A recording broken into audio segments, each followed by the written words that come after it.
qadınların həyatının müəyyən mərhələlərində 70% hallarda sidik qaçırtma baş verir.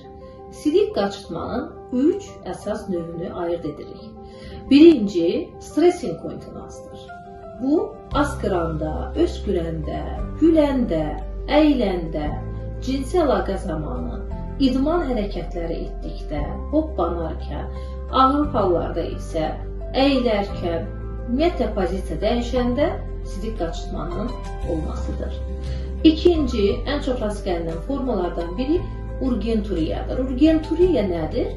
Pasientlərdə təcili olaraq sidiyə getmə hissiyatının yaranması və sidiyi saxlaya bilməməkdir.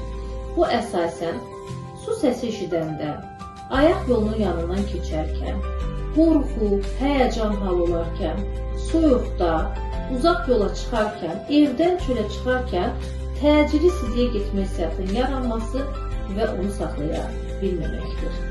Üçüncü, mix formadır, qarışıq forma.